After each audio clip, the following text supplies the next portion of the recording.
Napakaganda po ng mga inawit po natin. Pagkakila, puri at pagsamba sa ating Panginoon. Salamat sa Diyos, tayo ay binigyan ng kapahingahan. Mayroon tayong isang araw na pahinga.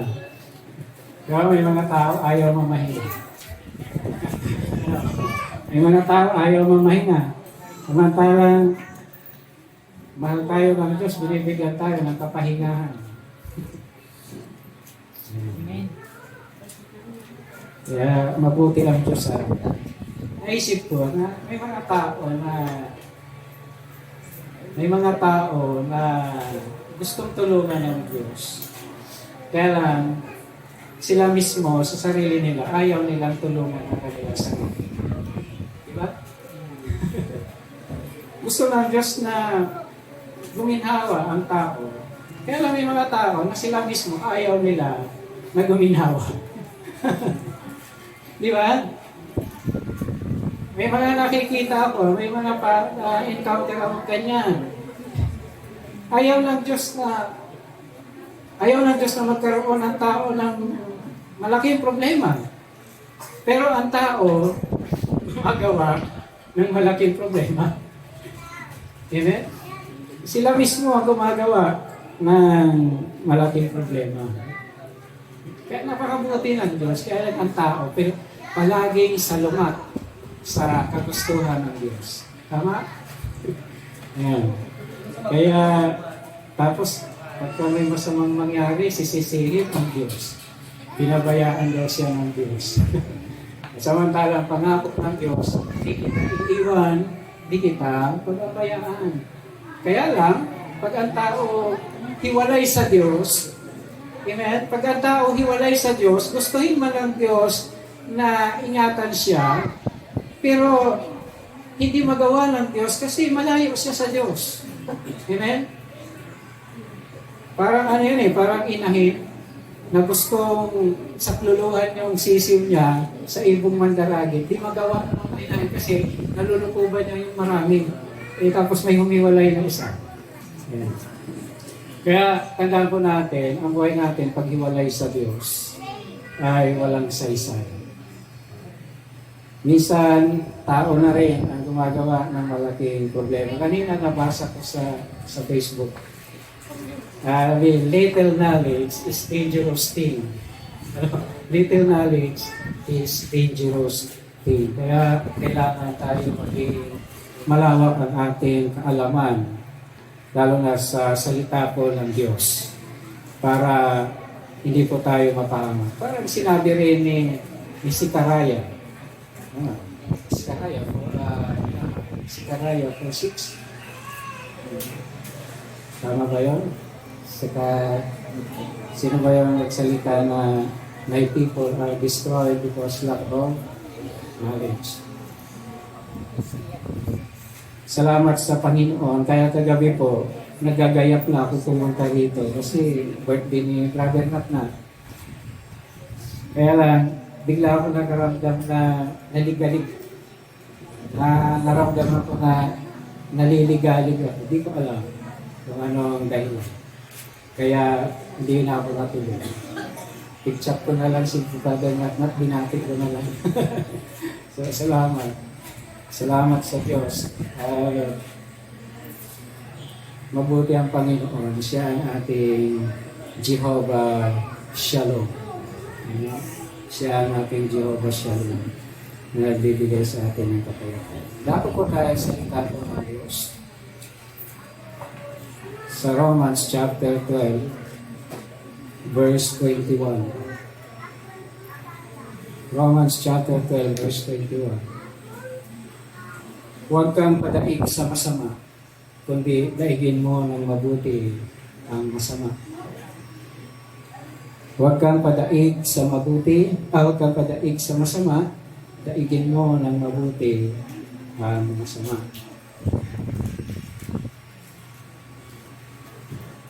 Sinabi rin ng Diyos, huwag mong gantihan ng masama ang masama.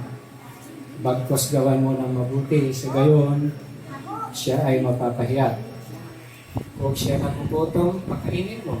Kung siya ay nauuhaw, painumin mo. Sa gayon, siya na rin ang mapapahiya sa kanyang sarili. Sabi ako sa verse 17, huwag ninyong gantihan ang masama. Sikapin ninyong mamuhay ng marangal sa lahat ng panahon. Hanggat maaari, makisama kayong mabuti sa lahat ng tao. Mga minamahal, huwag kayong maghiganti. Ipabayan ninyo sa Diyos. Ipabayan ninyo yan sa Diyos sapagkat nasusulat akin ang paghihiganti. Ako ang gaganti, sabi ng Panginoon. Kaya't kung nagugutom ang iyong kaaway, pakainin mo. Kung nauuhaw, painumin mo. Sa gayon, mapapahiya siya sa kanyang sarili. Huwag kang padaig sa masama, kundi daigin mo ang mabuti ang masama.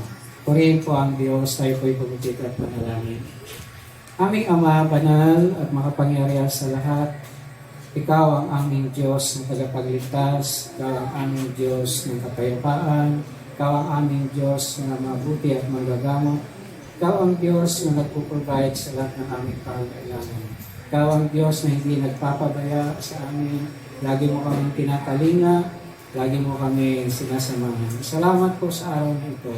Ikaw ang sentro ng aming pagsamba. Ikaw ang sentro ng aming ginagawa ngayon sa araw po ito. Sapagkat ikaw ay mabuti sa amin, ikaw ang Diyos na karapat-dapat, purihin, luwalhatian at sambahin. Sa iyo ang lahat ng ito, lahat ng parangal, lahat ng pagdakila sa pangalan po ng Panginoong Hesus. Amen. Paano po kaya dadaigin ang masama sa pamagitan ng mabuti? Ano kaya? Kadalasan, sa mundo, pag ginawa ng masama, ginagantihan ng masama. Di ba? Kahit nga minsan Kristiyano na pag nagawaan ng masama, sa basic love ang kalooban at gusto niya gumanti. Gusto niya iparamdam sa nakasakit sa kanya kung ano yung sakit na kanya naramdaman. Di ba? Kaya, paano kaya daigin ng mabuti ang masama? Paano kaya daigin ng mabuti ang masama? Sabi rito, daigin mo, huwag kang padaig sa masama, kundi daigin mo ng mabuti ang masama.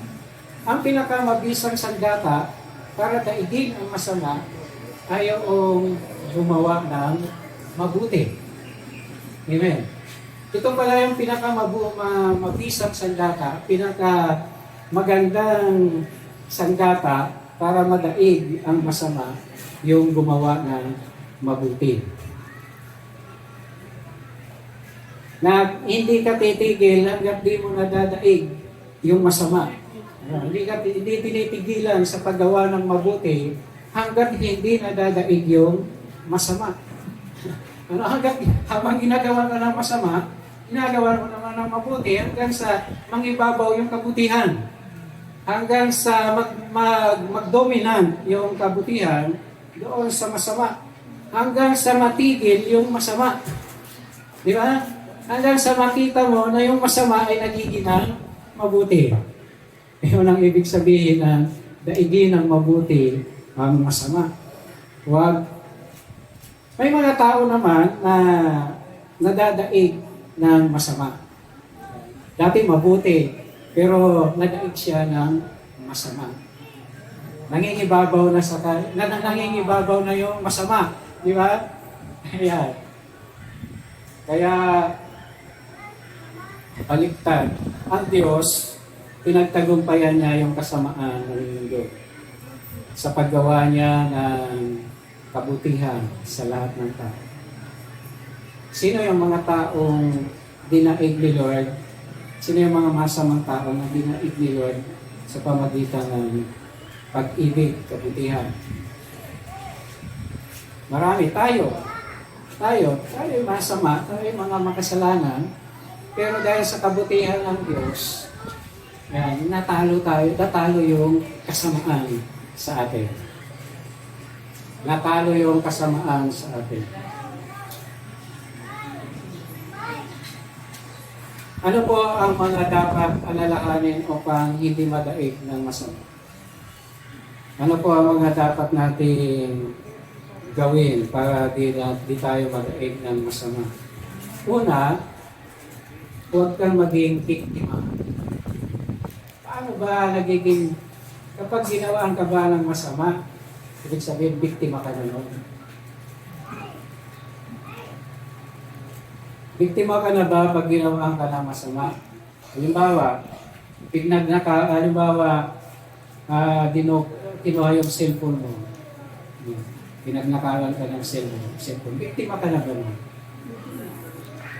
Biktima ka na, di ba? Pero,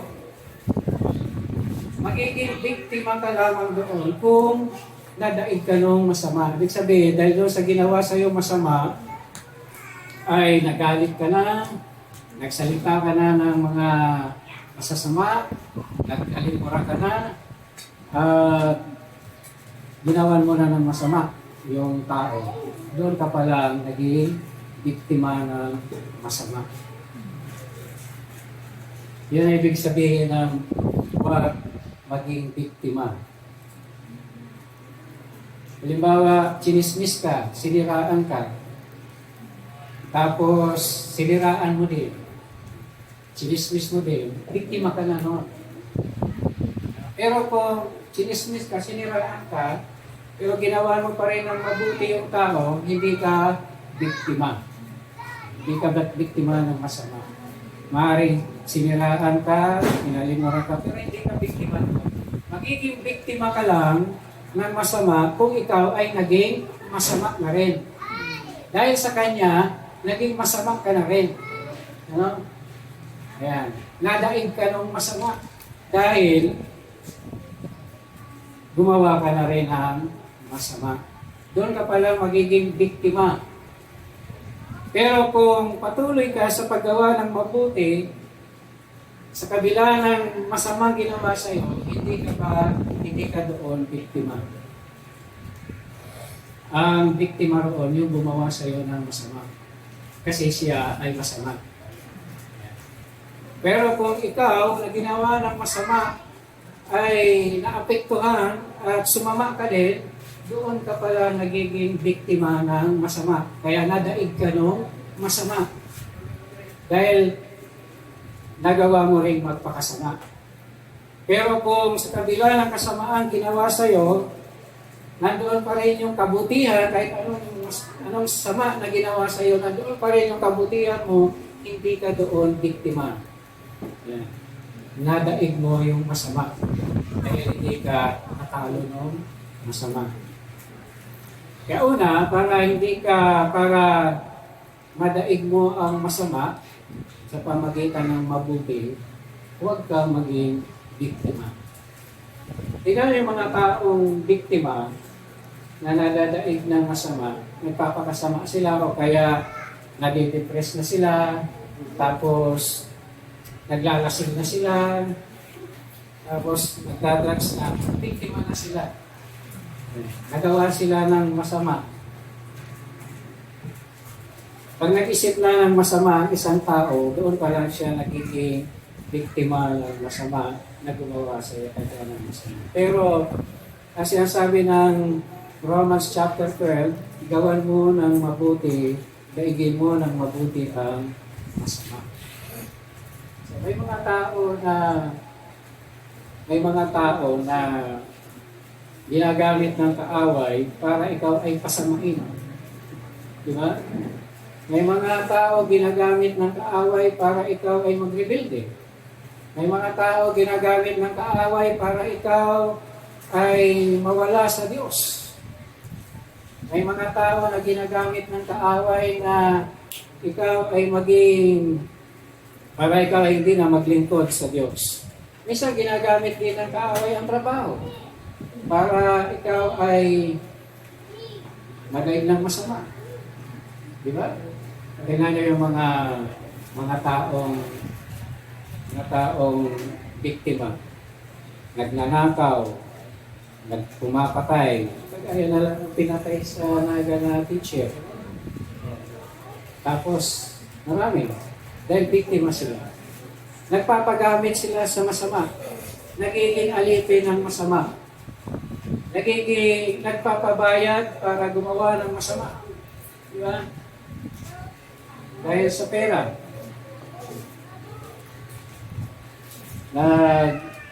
Nagpapabayad para gumawa ng masama. So, huwag maging biktima. Kaya marami sa atin, biktima. Maraming tao, biktima ng masama. At pinasama ng masama. Dahil sa hindi kayang labanan sa pamagitan ng kabutihan. Maraming Kristiyano din na biktima. Diba? Na dahil sa salita, ng lamig, yan. Diba may mga Kristiyano na lalamig dahil na nakarinig na hindi niya gustong salita o kaya natisod o kaya yung ini-expect niya sa pastor, ini-expect niya sa ibang kapatid ay bigo siya. Ano? Di niya makita. Yung ini-expect niya na dapat ganito ang Kristiyano, dapat ganito ang pastor, pero wala, din niya nakita. Ngayon, nilalamig. Biktima. Sabi nung isang kapatira na Baptist siya, si Ate Jo. Ako, pagka pumapasok ako sa simbahan o sa church, pag sumasamba ako, hindi ko tinitingnan kung ano ang ginagawa o kung ano mga binubulong ng mga tao sa loob. Basta ako, pag pumasok ako sa church, sa church building, ang iniisip ko magsamba sa Diyos. Yeah. Amen? Ang iniisip ko yung magsamba sa Diyos, makinig ng salita ng Diyos. Yeah. Totoo naman yun, di ba? Kasi pag pumasok ka sa church, na marami kang expectation na hindi mo nakita, na hindi mo narinig, uuwi ka lulugo-lugo, uuwi ka hindi masigla, uuwi ka ng lupay-pay, uuwi ka ng hindi masaya. Yan. Kasi hindi mo nakita o narinig yung ini-expect mo. Pero pagka ang focus mo, pagpunta sa church, ay sumamba, wala kang iisipin na anuman ang sabihin ng iba, anuman ang kilos nila, wala sa iyo. Kasi kaya nga pumunta ka sa church para sambahin ang Diyos. Hindi yung maganda ang suot. Hindi yung may mga tao na pupunta sa church kasi maganda ang damit, maganda sapatos, bagong pakulay ng buhok, kaya bagong ayos ng buhok. Yan. Pero nung araw, ang pagsamba ng mga tao ng araw, kagaya si Abraham, pagsamba niya sa Diyos, wala namang tugtugan, walang awitan.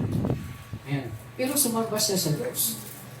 Nung pumunta sila ni Isaac sa bundok para ihandog si Isaac, wala naman doon awitan, wala naman doon tugtugan. Pero sumamba sa Diyos.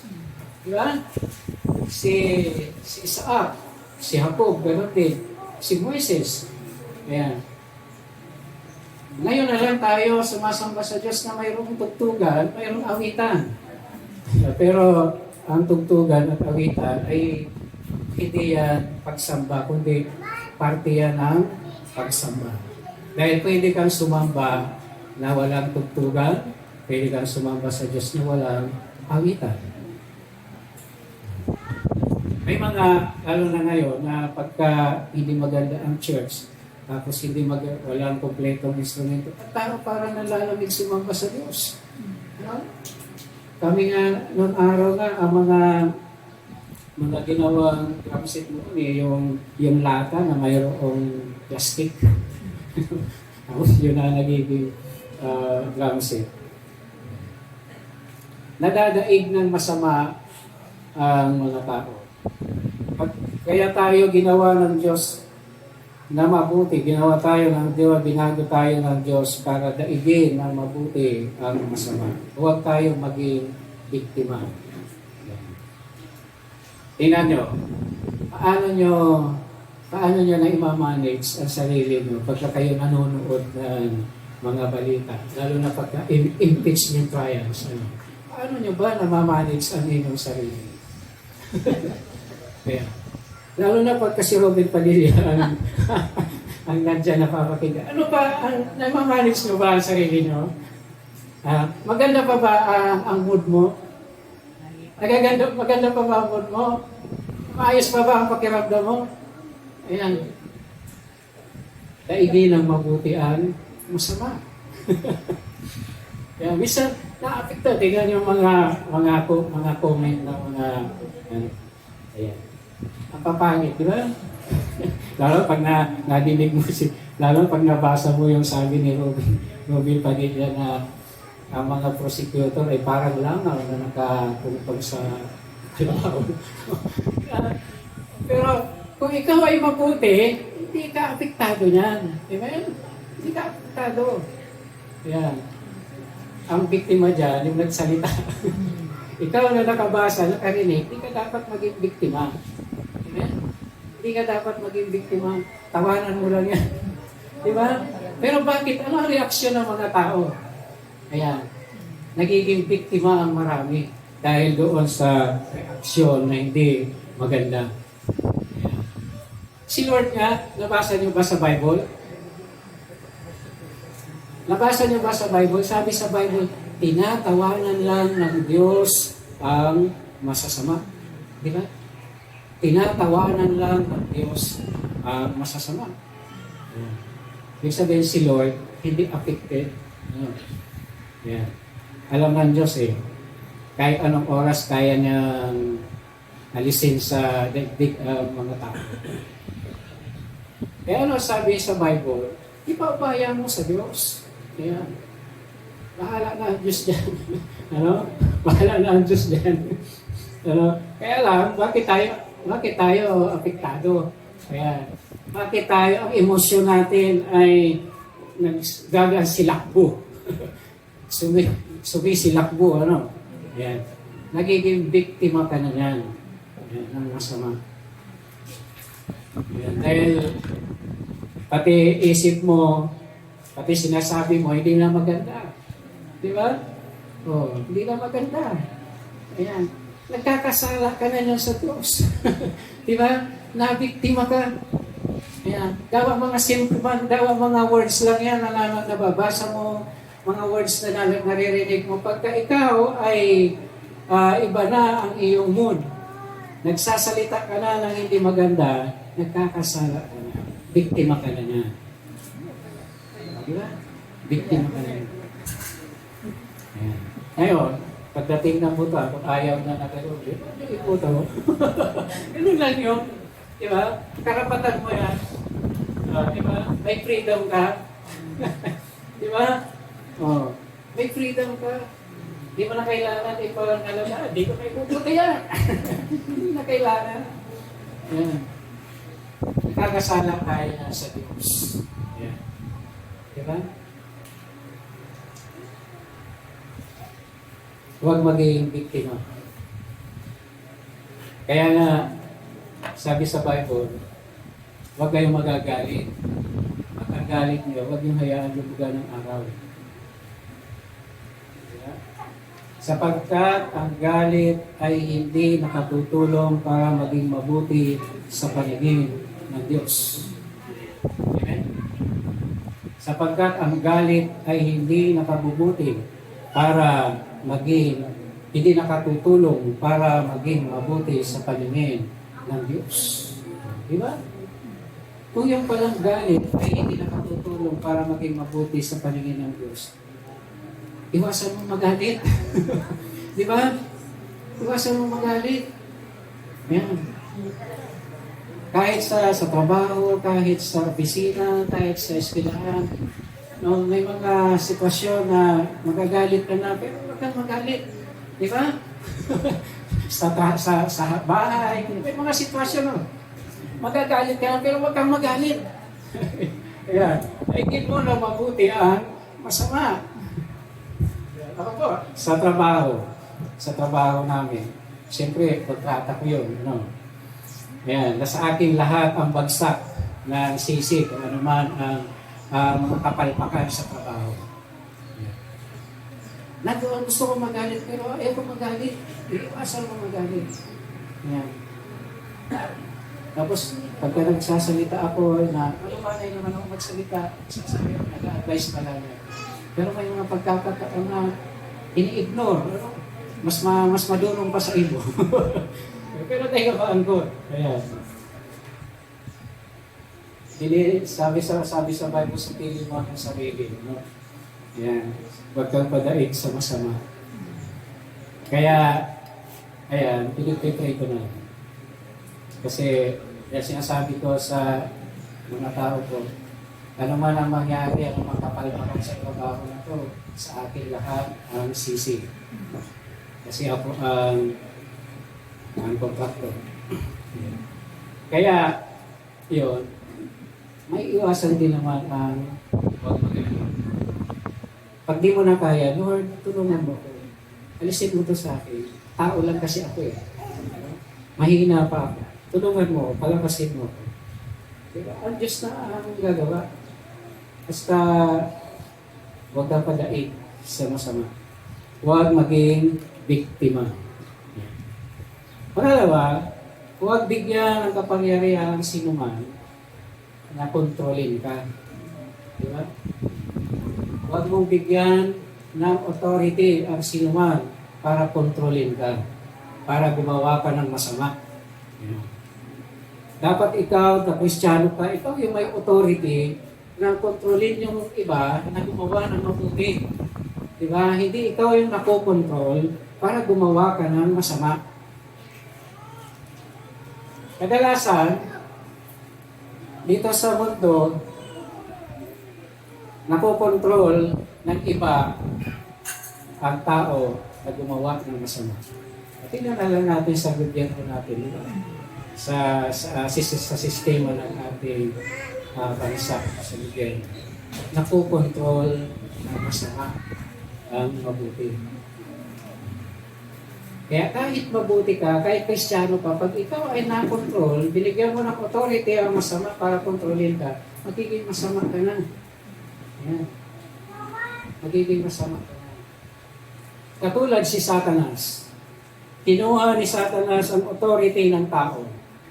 Diba? Si Adan at si Eva, binigyan ng Diyos ng authority, ng dominion, ng kapamahalaan, ng kapangyarihan sa lahat ng mga nilalang. Pero, kinuha ni Satanas yung authority, kaya ang tao na control ng masama. Tayo din, kung hindi tayo pinalaya ni Jesus, ng ating Panginoon, hanggang ngayon, control tayo ng masama. Maraming kumukontrol sa tao. Halimbawa, may mga tao, control ng bisyo, control ng sigarilyo, control ng alak, control ng drugs, control ng sugal, control ng chismis. Di ba? May mga tao na nilalagnat pag dahil nakachismis. Maraming kumukontrol sa tao, kaya ang tao nagiging masama. Dahil yung authority, ibinibigay niya sa iba para kontrolin siya. Huwag bigyan ng kapangyarihan ang sinuman na ikaw ay kontrolin, lalo na sa paggawa ng masama. Dahil ang dapat lang pumontrol sa atin si Lord, ang Diyos ng Holy Spirit. Dahil the fruit of the Holy Spirit is self-control. The fruit of the Holy Spirit is self-control. Kaya kahit na gusto magalit dahil nasa Holy Spirit, may control. Pero pagka ang ibang tao ang nag-control sa iyo para ikaw ay maging masama, magiging masama ka na. Natalo ka ng masama. Hindi mo na daig ng mabuti ang masama. Diba? Lalo na pagka minsan, tayo din, sa sarili natin, ano ang kumukontrol sa sarili natin? Ano ang kumukontrol sa sarili natin? Sabi ni Pablo, gusto kong bumait, di ko magawa. Yeah. Gusto kong gumawa ng mabuti, di ko magawa. Yan. Sumasang-ayon ako sa kautusan ng Diyos na mabuti, pero mayroong alituntunin sa sarili ko na labag, na hindi ko magawa. Ayan. Minsan hindi na ibang tao. Ang kumokontrol sa buhay natin, minsan yung ating sarili. Ayan. Yung ating self, yung ating old nature. Ano sabi ni Pablo sa Roma? Yung sabi ni Pablo na gusto kong magpakabuti pero hindi ko magawa. Pero si Pablo ay Pariseo. Si Pablo ay alam ang salita ng Diyos. Si Pablo ay siya ang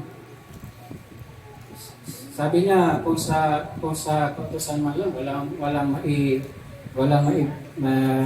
maipipinta sa akin. Yeah.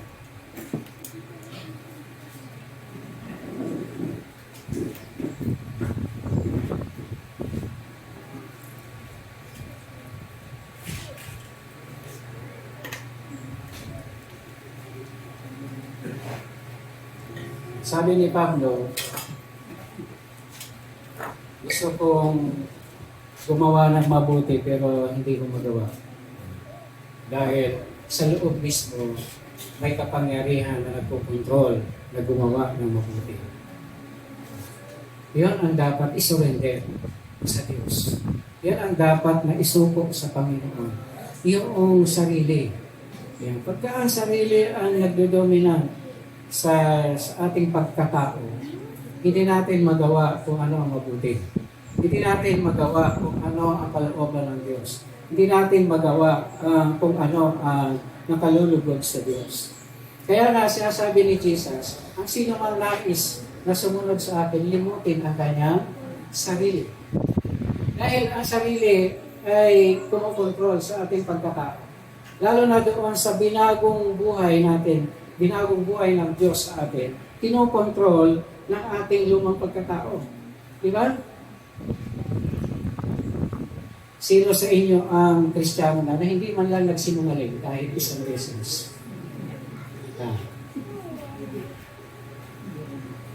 Kahit isang beses, simula nung ikaw ay maging Kristiyano, hindi ka na nagsisinungaling. Ibig sabihin, nagsisinungaling pa rin tayo. Diba? Kasi wala nagtaas ng kamay na hindi na siya nagsisinungaling. Ayan. Sabi nga nung isang nabasa ko, maraming klase pagsisinungaling. Yung pag-aalibay. Nag-aalibay ka, pero nagsisinungaling ka na pala mo. Alibay mo lang, pero nagsisinungaling ka na. Gumagawa ka ng dahilan para makapagsinungaling. Tayo mo sinasabi na nagsisinungaling na, pero yung ginagawa mo, kasinungaling na. Di ba? O yun yung authority, yung power na nagpo-control sa pagkatao ng tao. Ano pa rin yun? Kaya sabi, huwag mong ibigay sa iba yung kapangyarihan para ikaw ay kontrolin. Kasi hindi mo na magagawa yung mabuti na dapat gawin. Kung kaya para madaig mo ang masama. Pagka ang masama na nagdodominant sa buhay po ng tao, ay hindi niya na makakontrol. Diba? Number 3, piliin mo ang buhay. Tingnan natin Deuteronomy chapter 30 verse 9. Piliin mo ang buhay.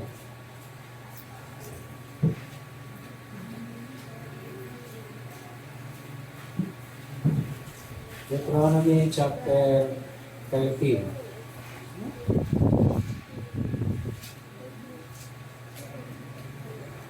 Naalala ko si Moises, kaya hindi siya nakapasok sa promised land. Sabi ng Diyos, matatanaw mo lang Moises pero hindi ka makakapunta. Kasi nadaig na si Moises ng kanyang sarili. Diba? dahil doon sa katigasan ng ulo ng mga Israelita. Sabi sa verse 19, saksi ko ang langit at ang lupa na ngayon inilalahad ko sa inyo, ang buhay o kamatayan at ang pagpapala o sumpa. Kaya piliin ninyo ang buhay para kayo at ang inyong lahi ay magtagal. Sabi po na ng kasulatan, saksi ko ang langit at ang lupa na ngayon inilahad ko sa inyo, ang buhay o kamatayan at ang pagpapala o sumpa.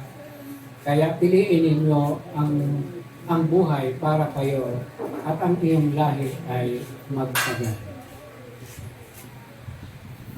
Mas piliin natin ang buhay. Pagka pinili natin ang buhay, lahat ng mabuti, yun ang ating iisipin. Di ba?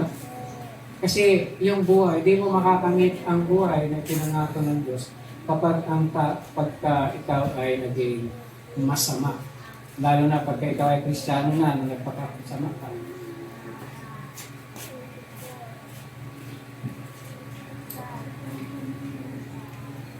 Yun ang delikado. Kristiyano ka na, alam mo na mabuti, tapos nagpakasama ka, nabiktima ka ng masama at naging masama ka. Sabi ng Bible, di nang alalahanin ng Diyos ang mga mabuting ginawa mo. Di na alalahanin ng Diyos kung ano ang mga ibinigay mo para sa Kanya. Kaya sabi ng Bible, piliin mo yung buhay. Dahil dalawang bagay lang. Pagka gumawa ka ng kasamaan, ikaw ay hahantong sa kamatayan at sa kaparusahan walang hanggan.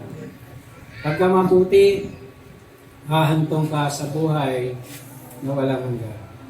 Sabi ng Bible sa Daniel, darating ang araw na mga tao ay mamamatay at bubuhayin muli. Ang mga masama ay sa kaparusahan at ang mabuti ay sa buhay na walang hanggan. Sabi po ng Daniel chapter 12. Sa verse 2, Daniel chapter 12 verse 2, mabubuhay ang marami sa mga namatay sa lahat ng panig ng daigdig. Ang iba'y sa buhay na walang hanggan at ang iba'y sa kaparusahang walang hanggan. At yaong may pagkaunawa at umaakay sa marami tungo sa kabutihan ay magniningning na parang tala sa kalangitan magpakailanman. Kaya malinaw ang salita ng Diyos. Piliin ang buhay. Yan. Piliin ang buhay. Sabi ng Bible, ang mga lahat ng namatay ay mabubuhay. Ang iba ay dadalhin sa buhay na walang hanggan, ang iba ay sa kaparusahan walang hanggan. Parehong walang hanggan, kaya piliin ang mabuti. Huwag maging biktima. Huwag ibigay ang kapangyarihan kanino man para ikaw ay kontrolin. Romans chapter 12. Yan. Huwag kang makontrol ng sanlibutan. Kaya sabi ng Romans chapter 12 verse 2. Nabanggit na ito kanina sa aking devotion. Huwag kayong umayon sa takbo ng mundong ito, mag-iba na kayo at magbago ng isip upang mabatid ninyo ang kalooban ng Diyos. Kung ano ang mabuti, nakalulugod sa Kanya at talagang ganap. Ayan. Kaya pala, pinaiiwas tayo ng Diyos sa pattern ng mundong ito para magawa natin yung mabuti. Malaman natin yung mabuti. Magawa natin yung mabuti. Kung ano nakalulugod sa Diyos, kung ano ang kalooban ng Diyos. Pagka ikaw ay pagkantao, kontrol na ng sanlibutan, hindi niya maunawaan ang kalooban ng Diyos. Hindi niya magagawa kung ano ang nakalulugod sa Diyos. Kaya siya sabi ni Pablo, huwag kayong umayon sa takbo ng mundo ito. Hindi maganda ang takbo ng mundo ito. Sabi ng Efeso chapter 1, chapter 2. So chapter 1, sabi ng Efeso, huwag kayong maghahangal. Di ba? Samantalahin ninyo ang bawat pagkakataon na makagawa ng mabuti sapagkat masama ang takbo ng sanlibutan. Sabi sa Efeso chapter 1,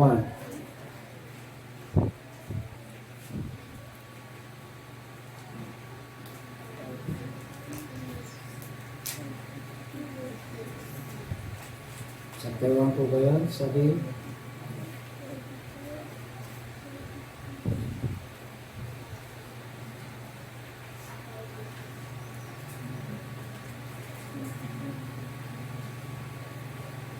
sa chapter 5, Ephesians chapter 5. Kaya ingatan ninyo, verse 15. Ephesians chapter 5, verse 15 hanggang 17. Kaya ingatan ninyo kung paano kayo namumuhay. Mamuhay kayong tulad ng matatalino at di tulad ng mga mangmang, sapagkat masama ang takbo ng daigdig. Samantalay ninyo ang bawat pagkakataon na kayo'y makagawa ng mabuti. Diba? Kaya daigdig ng mabuti ang masama. Dahil masama ang takbo ng mga araw. Masama ang takbo ng panahon. Yan. Huwag tayong tumulad sa mga hangal. Ano? Maging matalino tayo. Mamuhay tayong tulad ng matatalino. At di tulad ng mga mangmang, sapagkat masama ang takbo ng daigdig, samantalay ninyo ang bawat pagkakataon na kayo ay makagawa ng mabuti.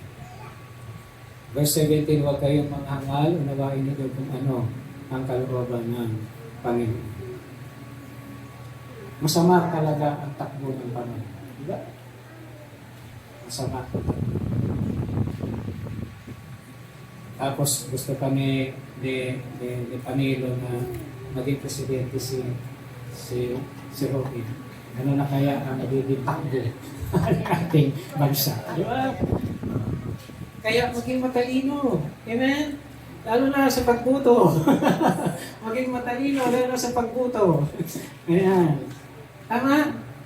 Ayan. O ngayon, yung mga nagburuto sa mga senador, sa mga nanunungkulan, nagsisisi. Ayan. Ano? Emosyon ng umiran. Pera yung pinairan. Ano pa? Yung simpatiya, yung umiran. Di ba? Yung simpati. Tapos yung emosyon. Yung ano pa? Yung pera. Ayan. Kaya sabi lang Diyos, maging matalino. Mamuhay na gaya ng matalino, huwag tulad ng mga mangmang, sapagkat masama ang takbo ng sanlibutan. Samantalay natin gumawa ng mabuti. Diba? Daigin natin ang mabuti ang masama. Kaya ang Diyos naglagay ng church para mayroong mabuti. Amen? Kung mismo sa church may masama, wala na, magiging mabuti. Kaya pinili ka ng Diyos, nilagay ka sa church para maging mabuti ka. Amen? Para maging mabuti ka at ikaw ay maka-impluwensya sa mga tao na sila ay maging mabuti. Hindi ikaw ang dapat ma-impluwensyahan na maging masama ka. Dapat ikaw ang maka-impluwensya sa mga tao na sila ay maging mabuti. Amen? Daigin natin ang mabuti ang masama.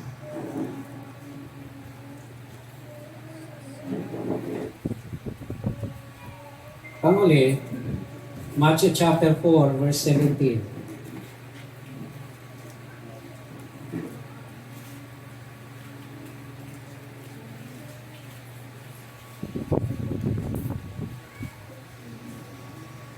Chapter 4, verse 17.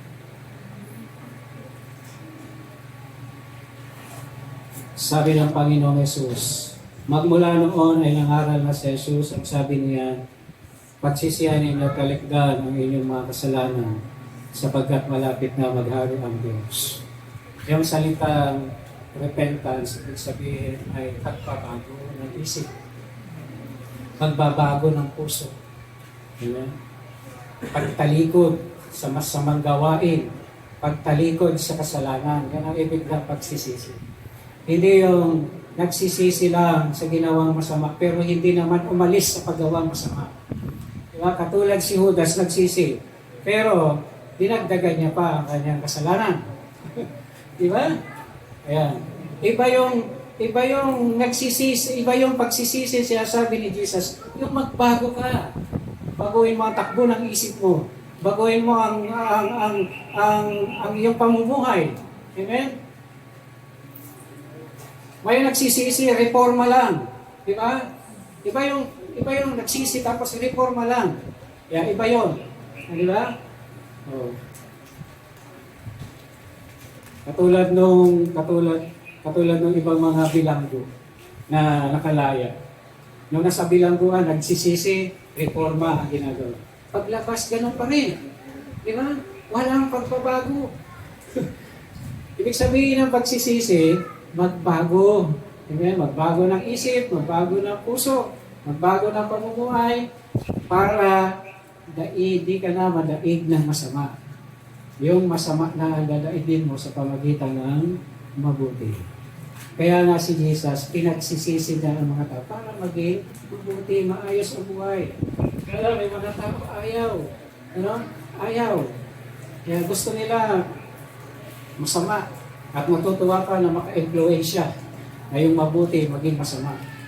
Pero tayo, bilang mga tinawag, pinili, at binago ng Diyos, dapat tayo ay maka-influensya. Influensyahan natin ng mabuti ang masama para sila ay maging mabuti. Hindi tayo dapat ma-influensyahan. Di ba? Hindi tayo dapat ang ma-influensyahan na gumawa ng masama. Kaya purihin ng Panginoon. Huwag tayong umayon sa takbo ng mundo. Mag-iba na at magbago tayo ng isip para mapatid natin yung mabuti, kalulugod sa Diyos, kung ano ang kalooban ng ating Panginoon. Tayo po'y tumayo. Ito lang ang mensahe na sasabihin ko po sa bawat isa sa atin. Daigin natin ang mabuti, ang masama. Huwag tayong padaig sa masama. Huwag tayong maging biktima. Huwag nating ibigay sa iba ang kapangyarihan o authority para tayo ay kontrolin sa paggawa ng masama. Maging ang sarili natin, supilin natin. Sabi ni Apostol Pablo, sinusupil ko ang aking sarili sapagkat baka matapos kong mangaral, ako naman takbil.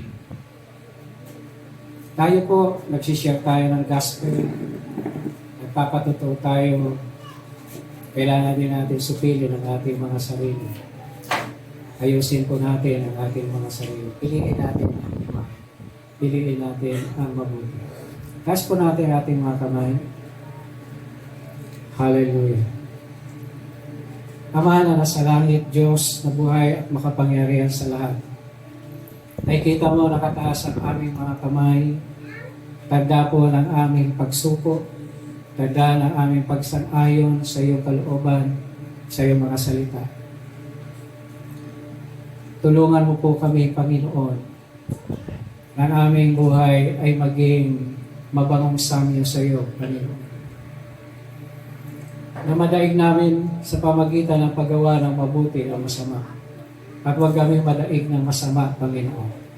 Maging ang aming mga sarili. Kaya kailangan po namin ang tulong mo para ayusin ang aming buhay. Ayusin ang aming puso. Ayusin ang aming isipan. Alisin kung ano man ang mga kumukontrol sa buhay namin, Panginoon, para di namin magawa ang mabuti. Katulad ni Apostol Pablo, sabi ni Apostol Pablo, kawawa ang aking kalagayan, sino ang makapagliligtas sa akin sa kalagayan? Salamat, mayroong Jesucristo. Salamat, mayroong Diyos na mahabagin, mayroong Diyos na makapangyarihan at mapagmahal, na siyang makatutulong at makapagbabago sa buhay natin. Marami pong salamat, Panginoon, dahil mabuti ka, O Diyos. Tulad ng iyong winika, na kailangan kami magsisi, kailangan namin talikuran ang aming mga kasalanan. Sapagkat lagi kayo nagbibigay ng pagkakataon. Ayaw mo na sino man ay mapahamak. Ayaw mo na sino man ay di maligtas. Kung kaya't binibigyan mo ng pagkakataon, maraming pagkakataon, magkatabuhay kami rito. Upang pagsisihan, talikuran ang aming mga kasalanan, sapagkat ayaw mo na kami mapahamak. Gusto namin ang buhay, Panginoon. Dahil nais namin na kung kami man ay pumanaw sa daigdig na ito na hindi ka pa dumarating, Panginoong Yesus. Bubuhayin mo kami muli sa uling araw at dadalayin mo kami sa buhay na walang hanggan. Panginoon, tulungan mo kami, Diyos, na gawin ang kalooban mo dito sa lupa, gaya ng sa langit, upang mabigyan ka namin ng kaluluwa. Salamat po sa iyo. Tinataas ka namin, iluluwalhati, dinadakila at pinasalamatan. Sidyuhan mo po ang mga salita mong ito na natanim sa aming mga puso at isipan, na huwag po itong maagaw ng masama. Huwag po itong makuha ng kaaway. Lagi po itong magrema sa aming mga puso, Panginoon. Silyuhan mo po ito sa pamagitan ng banal na Espiritu, upang walang makaalis nito, Panginoon. At ito ang magkontrol sa amin, O Diyos, ang iyong mga salita, ang iyong kapangyarihan, nang sa ganon, hindi namin magawa ang masama. Salamat po sa iyo, Panginoon. Ito ang aming panalangin, ito ang aming samo, sa pangalan ng Panginoon Yesus, sa pangalan ng Panginoon Yesus. Ang lahat po ay magsabi na, Amen. Praise God.